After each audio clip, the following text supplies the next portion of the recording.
Over the years, I've been blessed to share camp in a lot of places with a lot of people. But I got to tell you, on this episode of Life in Focus, Spook and I are spending time in camp with a guy that turned out to be a very special friend, retired Marine sniper Ryan Richardson. Now, it's not every day that you get to share deer camp with a true American hero. Ryan is a retired Marine sniper that hails from the great state of Texas, having spent several tours in Iraq. So it's a real honor for me to be able to film Ryan and hopefully fill his Kansas tag. Ryan actually shares a mutual relationship with the ranch owner where we're hunting, and we're about a week or 7-8 days before Christmas, and the ranch owner had asked us, said, would you mind if Ryan came up, hung out in camp with you guys, and you help him try to fill his archery tag?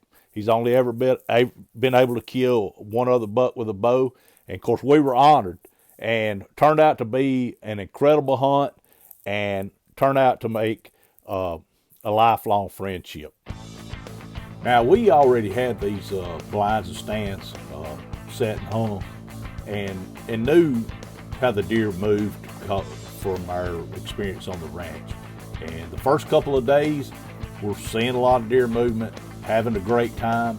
This is actually the first time that Ryan has ever experienced hunting from a ground blind, and seeing his reaction to these deer moving through and at eye level is really, really cool.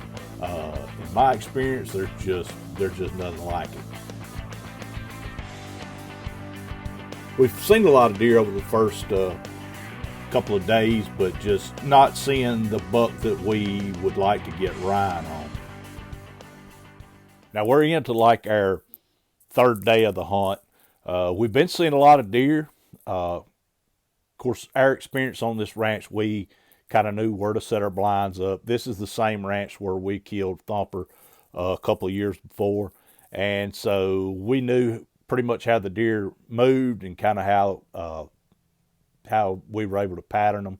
So we'd been seeing a lot of deer, but just not a shooter. We'd had several on cameras, but we just haven't seen one. So we're just sitting in the blind, we're chilling, seeing a lot of deer, hanging out. And man, there's something really special about hunting from a ground blind where you're eye level. I love it. Absolutely love it. We're sitting there chilling, start losing daylight, start losing camera light, and all of a sudden we look, and here comes a good buck headed across the field, headed straight toward us. You know, this is a great buck coming across the field. He's marching in. He comes up to the fence, there's a little barbed wire fence there, and he comes up and he stands. So that's about 40 yards from where we're set up in the blind, and Ryan could actually take that shot, but we feel like, I mean, he's headed straight toward us. All those other deer in there, still got camera light, should have enough time to get it done. So we're just gonna let him ease on in.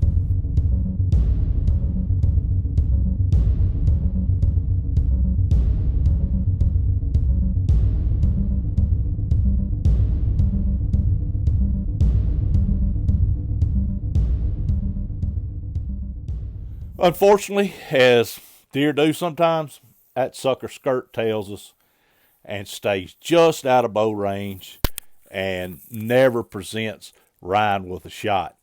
So we're down. We've only got a couple days left. We're just keeping our fingers crossed that one of these other bucks that we've got a couple of really good cull bucks that we need to take off the ranch, and we've got a couple of good trophy bucks. So we're hoping within the next 2 days before Ryan has to leave, we can fill his tag. The next afternoon, Spook is going to do a little recon run to scout another spot, and Ryan and I, he drops Ryan and I off at the blind. We're actually headed to the blind where we had killed Thumper a couple of seasons before, and had been getting several pictures. One of a buck that we called a cheater buck, had a little kicker off of one of his G2s, and a buck that I was after because on this particular trip, old JD got a tag, and I'm after an old buck called Donk. Big old cull buck, old buck, just a good looking deer. I'm really got my heart set on him. Ryan's got his heart set on the cheater buck, and we're just hoping that this afternoon is the one that gets it done. Well, this is officially a first for me and Spook. We have separated, and I'm in the blind with Ryan. We're still trying to get him a buck. So we're dividing and conquering today. So Ryan and I are after a couple of bucks that we got on camera. The old call master has got a tag, and I'm after a buck. Big 8 points, got a kicker. I call him Donk. And Ryan over here, he's after another buck. There's a 10 point. It's got a kicker. We call him Cheater. So it's gonna be fun. Now this is the blind where we killed Thumper a couple seasons ago, and it's a blind that we've hunted out of several times. It's an incredible spot. There's a big bean field down below this little block of timber, and these deer stage in these woods and are coming through. Kansas is one of those states where you're allowed to supplemental feed, and it's gotten cold. They're hungry because they've combined all the beans and everything, so they're looking for food. So they're hitting all these sources that we've got for supplemental feed. Well, sure enough, we're watching these deer move around, and we look up, and there stands the cheater buck. He's standing right there in front of us at probably 70 yards, 75 yards. We're sitting there and we watch. Well, here comes another decent buck that comes up behind him, and they stand there and feed around and sniff each other and just do what deer do. You can definitely tell that's a staging area down in those woods right there. Lo and behold, they lay down. They bed down right beside this big old blown down tree at about 65 or 70 yards. And to beat it all, they stay there. They probably lay there for 30 minutes. Well, all of a sudden, the son of guns just jump up and run off. I'm talking about, they leave like their hind ends on fire. And poor old Ryan, he's thinking, man, not again. We have been hoodooed again in as many days. I don't know what's going on. That's twice in a matter of days that we got skunked. I don't know what happened. And I'm going to tell you, we're sitting there just scratching our head, and we're thinking, man, we are hoodooed again. In 2 days, we've been hoodooed by a buck. Can't figure out why just all of a sudden they just bolt and run off. And so we're sitting there just kind of scratching our head, and really scratching our head in disappointment. When I look down to the right, and I look and I know why they've run off. Now I've got to tell y'all, the excitement, I can feel the excitement coming out of Ryan. He can't see the buck we call Freak Nasty. He can't see him coming up the fence line.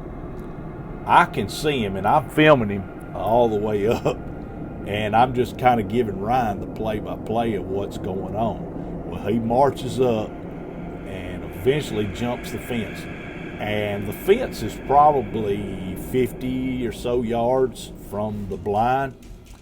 But as soon as that sucker jumps the fence, Ryan draws his bow.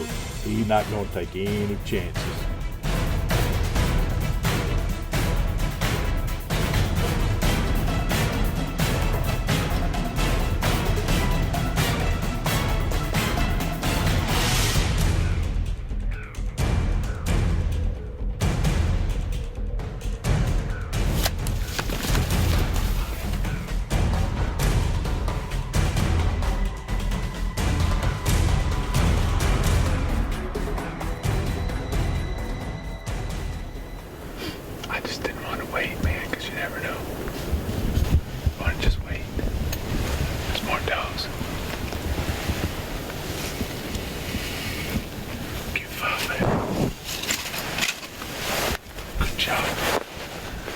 Well, we let him lay overnight just to make sure it's kind of late. I see right now somebody didn't wear enough clothes. Doesn't take long. We pick up the trail from where we had left it the night before, and we ease up on him and just a end to a special hunt, and really a special deer, a deer that Spook and I had saw one time the year before.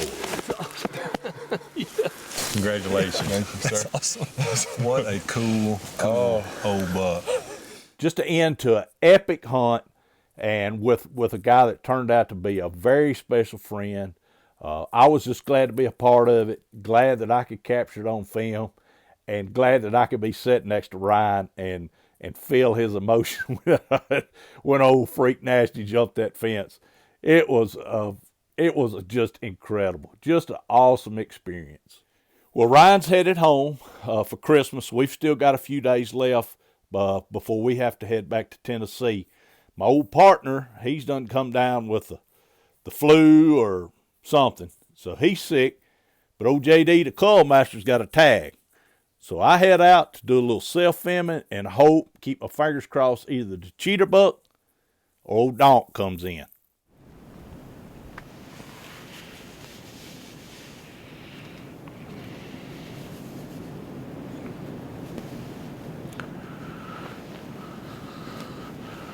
Well, my partner's sick this morning, so I let him sleep in. So I'm doing something I haven't done in probably 6 years.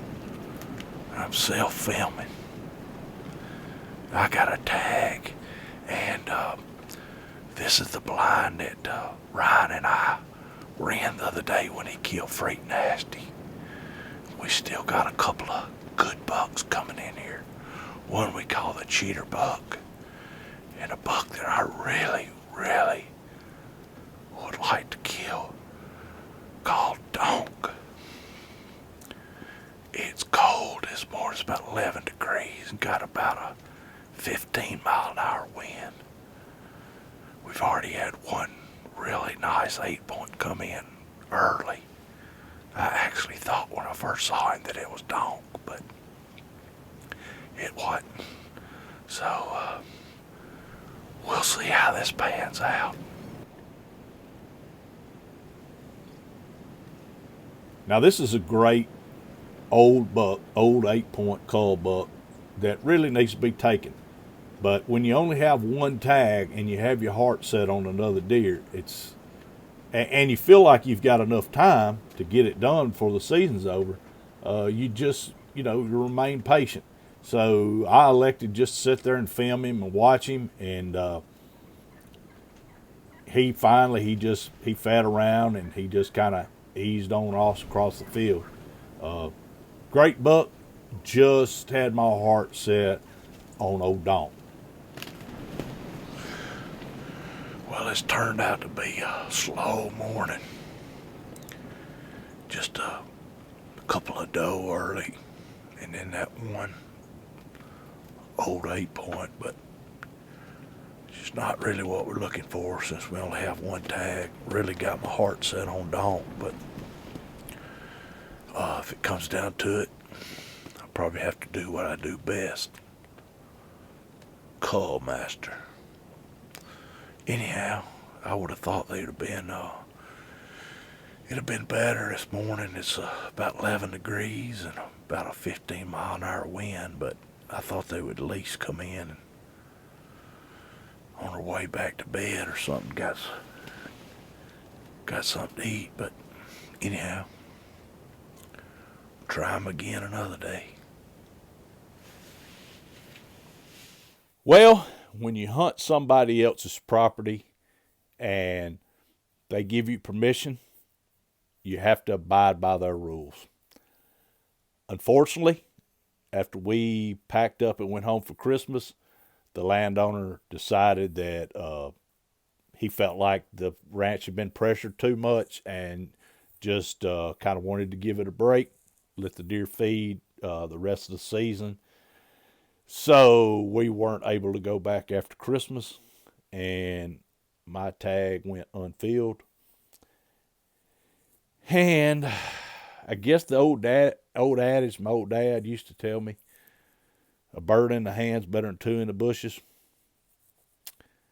Knowing what I knew now, I probably should have shot that old 8-point. But hey, we had a great time. It was a great season of hunting there, and very honored, very blessed to have gotten our good buddy Ryan Richardson, a great old monarch of a buck that roamed that ranch, and a memory that I'll cherish forever. And I'm honored to have spent such quality time with a true American hero.